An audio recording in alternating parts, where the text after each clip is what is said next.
तो गाइस कैसे हैं आप लोग। ये हमारा तीसरा वीडियो रेडॉक्स रिएक्शन पे बनने जा रहा है। चलिए बिना किसी बकवास के इसे भी स्टार्ट किया जा रहा है। इलेक्ट्रोनिगेटिविटी इलेक्ट्रोनिगेटिविटी होती क्या है? Tendency to attract shared pair of electron is also known as electronegativity. मतलब शेयर्ड पेयर ऑफ इलेक्ट्रॉन को अट्रैक्ट करने की जो टेंडेंसी होती है उसे हम लोग इलेक्ट्रोनिगेटिविटी कहते हैं। इंपॉर्टेंट एलिमेंट इलेक्ट्रोनिगेटिव मतलब कुछ इंपॉर्टेंट एलिमेंट हैं उनकी हम लोग इलेक्ट्रोनिगेटिव को जानते हैं। तो जैसे यहाँ पे देखिए हाइड्रोजन, लिथियम, सोडियम है, बेरिलियम, मैग्नीशियम, इस सब की क्या दे रखा है हमको इलेक्ट्रोनिगेटिविटी। ये वैल्यू है, ये बुक्स में मिल जाएगा एनसीईआरटी में। तो देखिए इस चार्ट को देख के हमें ये पता लगता है सबसे ज़्यादा इलेक्ट्रोनिगेटिव कौन सा होता है एटम? फ्लोरीन होता है, फिर ऑक्सीजन, फिर नाइट्रोजन, फिर उसके बाद से क्या आ जाता है हम लोग का क्लोरीन आ जाता है। देखिए चार्ट से भी पता चल रहा है फ्लोरीन का कितना है 4.0, फिर कितना है ऑक्सीजन का कितना 3.5, फिर नाइट्रोजन का कितना 3.06, फिर क्लोरीन का कितना है 3.0। तो हमने पता कर लिया कि ये जो फ़ोन कॉल है मतलब फ़ोन कॉल इलेक्ट्रिक बना सकते हैं आप लोग फ्लोरीन, ऑक्सीजन, नाइट्रोजन, क्लोरीन का। तो सबसे ज़्यादा इलेक्ट्रोनिगेटिव यही होते हैं। अब एक कॉन्सेप्ट है, हम लोग जितने बॉन्ड तोड़ेंगे उतने इलेक्ट्रॉन ब्रेक करेंगे। मान लीजिए ये सी एन के बीच में ट्रिपल बॉन्ड लगा है, तो मतलब हम लोग जितने बॉन्ड तोड़ेंगे उस पर इतना निगेटिव आ रहेगा। तो इसके क्या हो जाएगा, मतलब सी पे +3 चार्ज आ जाएगा और नाइट्रोजन पे कितना आ जाएगा -3 चार्ज आ जाएगा। अब आप लोग को ऑक्सीडेशन स्टेट या ऑक्सीडेशन नंबर निकालने में बहुत ज़्यादा कन्फ्यूजन होता होगा, तो आइए उसे भी देख लिया जा रहा है। Charge on any atom in A given compound is called oxidation state. किसी भी कंपाउंड में उसके एटम पे कितना चार्ज, उसी को हम लोग कहते हैं क्या, ऑक्सीडेशन स्टेट। अच्छा, ऑक्सीडेशन स्टेट क्या हो सकता है? पॉजिटिव भी हो सकता है, निगेटिव भी हो सकता है और इंटीजर भी हो सकता है। मतलब किसी एटम पे जो चार्ज है वो पॉजिटिव भी हो सकता है, निगेटिव भी हो सकता है और एक इंटीजर टाइप की वैल्यू भी हो सकती है। अब आते हैं ऑक्सीडेशन नंबर पे। Average of oxidation state of an element is known as oxidation number. तो एवरेज निकालते हैं हम लोग। एवरेज कैसे निकालते हैं? सम ऑफ टोटल नंबर का अपॉन टोटल एटम कितने हैं। तो मतलब ऑक्सीडेशन नंबर बराबर कितना आ जाएगा, sum of oxidation state upon total atom. और ये कैसी हो जा रही है, इनमें भी इंटीजर और फ्रैक्शन, ये इंटीजर्स में भी हो सकता है। और फ्रैक्शनल क्यों होगा? फ्रैक्शन मतलब सम ऑफ ऑक्सीडेशन नंबर करके टोटल एटम की कुछ संख्या होगी, उससे हम लोग क्या कर रहे हैं, डिवाइड कर रहे हैं। तो यहाँ से ये आएगी। चलिए अब कुछ रूल्स देख लेते हैं टू कैलकुलेट ऑक्सीडेशन नंबर। पहला रूल देखते हैं, sum of oxidation number of all atom in a neutron molecule is 0। अगर कोई मोटर देखिए H2SO4 है, ये मॉलिक्यूल है, तो इसका sum of oxidation number of all atom ये कितना हो जाएगा, 0 के बराबर कर देंगे।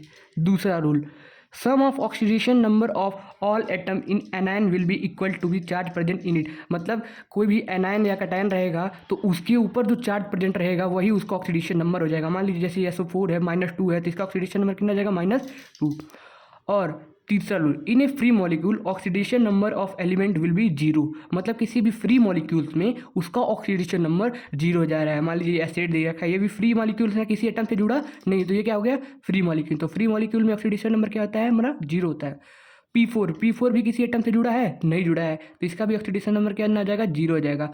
अब बात करते हैं सोडियम की। सोडियम बताइए किसी एटम से जुड़ा हुआ है, तो इसका जवाब होगा नहीं, तो इसका भी ऑक्सीडेशन नंबर कितना आ जाएगा, 0। अब बात आती है चौथे रूल की। फॉर एस ब्लॉक के एलिमेंट्स, मतलब एस ब्लॉक के एलिमेंट्स के लिए, जैसे एस ब्लॉक में कौन से एलिमेंट आ जाएंगे, हाइलिना, करब से फरियाद, hydrogen, lithium, sodium, potassium, rubidium, cerium. तो इसका जो ऑक्सीडेशन रहेगा लिथियम से लेके फ्रांसियम तक ये हमेशा +1 के स्टेट में रहेगा। ठीक है, अब फर्स्ट ग्रुप हो गया ये। अब ये सेकंड ग्रुप के लिए जो है, सेकंड ग्रुप में क्या कहना चाहिए, beryllium, magnesium, calcium, strontium, barium, radium, बेटा मांगे कार स्कूटर बाप राजी। तो इसमें क्या आ जाएगा, ये हमेशा इसका ऑक्सीडेशन नंबर +2 के फॉर्म में रहता है ऑलवेज।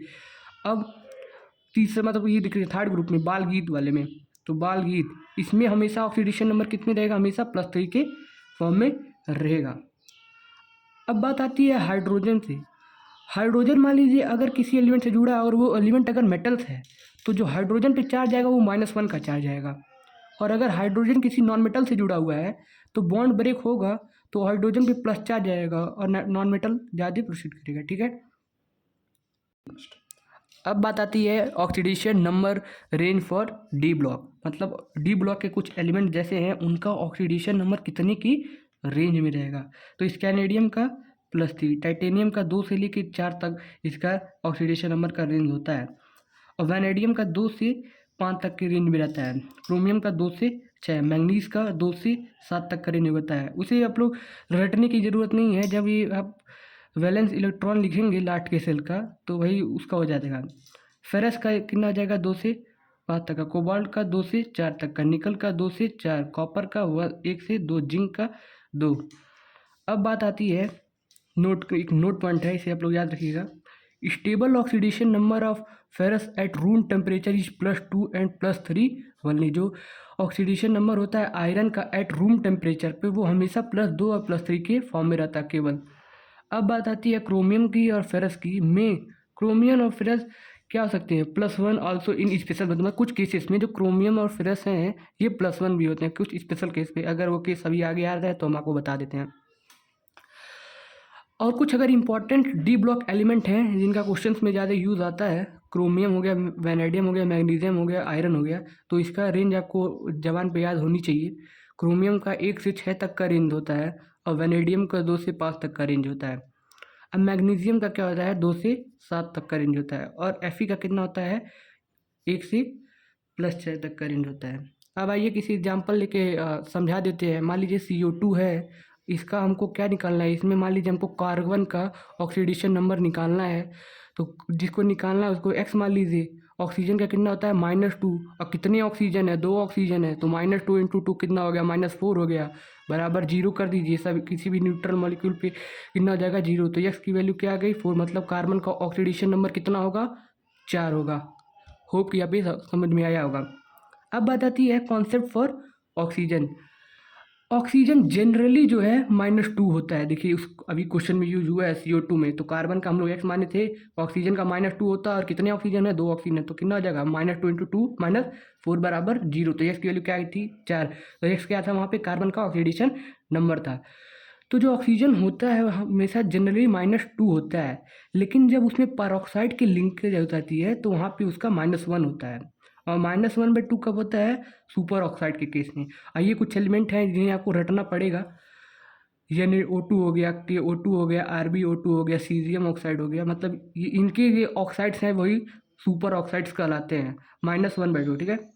अब -1/3 कब होता है ओजोनाइड्स के केस में, इसमें केवल एक ही है 1 KO3, इसे आप लोग को लर्न करना पड़ेगा। +1 कब होता है O2F2 के केस में, +2 कब होता है OF2 के केस में, ये सब आपको लर्न करना पड़ेगा। अब +½ कितना होता है O2P+F6 में होता है। Concept for halogens. हैलोजेंस कौन कौन से होते हैं फ्लोरीन, ब्रोमीन, ब्रोमीन, आयोडीन। तो इन सब का हमेशा क्या होता है, मतलब फ्लोरीन का भी 7, क्लोरीन का 7, ब्रोमीन का भी 7, आयोडीन का 7। इसका क्या होता है -1 to 7 तक इसका क्या होता है रेंज होता है। और जो फ्लोरीन का क्या होता है, फ्लोरीन का -1 ऑलवेज, लेकिन इन सबका रेंज होता है -1 to +7 तक का। अगर ये नोट पॉइंट है, if chlorine, bromine, iodine is attached with less electronegative atom then it oxidation number will be -1। अगर क्लोरीन, ब्रोमीन, आयोडीन अपने से लेस इलेक्ट्रोनेगेटिव एटम से जुड़े हुए हैं तब उनका ऑक्सीडेशन नंबर -1 हो जाता है। ये एक अच्छा पॉइंट था, क्वेश्चंस में इसके काफ़ी यूज होते हैं, याद रखिएगा। अब नोट पॉइंट ये भी है, इन metal sulphide sulphur is always -2 accept in FeS2। देखिए हम पहले भी बता चुके हैं, केमिस्ट्री है एक्सेप्शन होगा, याद रखिएगा। इन metal sulphide sulphur is always -2, मतलब मेटल सल्फाइड के केस में जो सल्फर होता है हमेशा क्या होता है -2 होता है, लेकिन एक एक्सेप्शन है क्या FeS2। इस केस में इसका कितना हो जाता है -1 हो जाता है। FeS2 के केस में इसका कितना हो जाता है -1। सल्फर का ऑक्सीडेशन नंबर क्या हो जाता है यहाँ पे -1, याद रखिएगा। अब देखिए PbS, ये भी किसके प्लम्बम सल्फाइड है, ये भी CuS हो गया, HgS हो गया, Ag2S हो गया, Fe हो गया। यहाँ पे भी सल्फर का कितना ऑक्सीडेशन नंबर होता है -2 के फॉर्म में। ये जो FeS2 एक्सेप्शन है इसे हम लोग आयरन पाइराइट कहते हैं, इसे फूल्स गोल्ड भी कहा जाता है, याद रखिएगा। For P block valence electron, P block element के लिए वैलेंस इलेक्ट्रॉन जो होगा वही आपका ग्रुप नंबर होगा, और मैक्सिमम ऑक्सीडेशन नंबर जो होगा ग्रुप नंबर के बराबर होता है P ब्लॉक में, और मिनिमम ऑक्सीडेशन नंबर कितना होता है group number 8। In universe only Kr compound is KrF2, मतलब क्रोमियम के केवल एक ही कंपाउंड है KrF2, और रेडॉन के एक ही केवल कंपाउंड है RnF2। अब अब देखिए न्यूट्रॉन मॉलिक्यूल, ये सब कुछ कंपाउंड हैं, इनका कितना होता है, 0 हो जाता है। जैसे H2O, CO, NH3, PH3, C2, H4, C6, इस सब का ऑक्सीडेशन नंबर 0 हम लोग काउंट करते हैं। अब पॉजिटिव किसका होगा, NO प्लस N2H5 का, NH4 का ऑक्सीडेशन नंबर क्या होता है, हमेशा पॉजिटिव होता है। और निगेटिव किसका होगा, F minus Cl minus Br minus I minus SF4 minus Cn minus, ये सब है, इन सब का क्या होगा, ऑक्सीडेशन नंबर हमेशा निगेटिव आएगा। अब बात आती है सिलिकेट आयन की। सिलिकेट आयन में वो कई सारे टाइप्स हैं, एक बार देख लीजिएगा। बेसिकली थोड़ा बहुत क्वेश्चन पूछे जाते हैं इससे भी। अब ऑर्थो सिलिकेट, SiO4 पे कितना आ जाएगा, -4, तो इसका ऑक्सीडेशन नंबर कितना आ जाएगा, -4 के फॉर्म में। पायरोसिलिकेट का कहता है Si2O7 पे कितना चार्ज, -6 का। साइक्लिक सिलिकेट का SiO3 -2N। Single chain silicate क्या आता है, SiO3 पे पावर -2 बाहर ये N। बस ये सब इतने हैं। 2D सीड सिलिकेट हो गया Fe2O5 -2। 3D सिलिकेट SiO2 11 हो गया SiO2N। ये सब इसका ऑक्सीडेशन नंबर है, याद रख सकते हैं आप लोग। अब बात ये आती है एक बढ़िया कॉन्सेप्ट की, जिनका बहुत सारा यूज होगा आगे, डी इलेक्ट्रोनेशन और इलेक्ट्रोनेशन। ठीक है, अब पढ़ते हैं इलेक्ट्रोनेशन को, मतलब पहले इलेक्ट्रोनेशन से चलिए स्टार्ट कर देते हैं। जब कभी भी इलेक्ट्रॉन का गेन होगा तो इलेक्ट्रोनेशन होगा। एडिशन ऑफ इलेक्ट्रॉन, किसी भी एटम में अगर इलेक्ट्रॉन ऐड हो रहा है तो वहाँ भी इलेक्ट्रोनेशन होगा, मतलब इलेक्ट्रॉन हम लोग दे रहे हैं, इन मतलब इलेक्ट्रॉन ऐड हो रहा है। डिक्रीज इन ऑक्सीडेशन नंबर, जब कहीं भी ऑक्सीडेशन नंबर में क्या हो रहा है, डिक्रीमेंट हो रहा है, तो वहाँ भी क्या होगा, इलेक्ट्रोनेशन। और डी इलेक्ट्रोनेशन क्या होता है, जब कहीं लॉस ऑफ इलेक्ट्रॉन हो और रिमूवर ऑफ इलेक्ट्रॉन हो, मतलब हम लोग इलेक्ट्रॉन को रिमूव करें। और इंक्रीज इन ऑक्सीडेशन नंबर, तब कहाँ होगा, वहाँ पे डी इलेक्ट्रोनेशन। चलिए एक बार और बता रहे हैं। डी इलेक्ट्रोनेशन मतलब जब कहीं इलेक्ट्रॉन का लूज हो या फिर हम रिमूव करें इलेक्ट्रॉन किसी भी एटम से, तो वहाँ क्या होगा, डी इलेक्ट्रोनेशन। और जब हम लोग इलेक्ट्रॉन को रिमूव करेंगे तो वहाँ क्या होगा, ऑक्सीडेशन नंबर हमारा बढ़ जाएगा। अब इलेक्ट्रोनेशन में क्या होगा, हम लोग इलेक्ट्रॉन का गेन करते हैं, मतलब एडिशन ऑफ इलेक्ट्रॉन होगा। और जब इलेक्ट्रॉन को एटम में ऐड करेंगे तो उसका जो ऑक्सीडेशन नंबर होगा वो क्या हो जाएगा, घट जाएगा। तो दोस्तों आज की सभा यही समाप्त करते हैं, क्योंकि वीडियो काफ़ी लंबा हो जाएगा।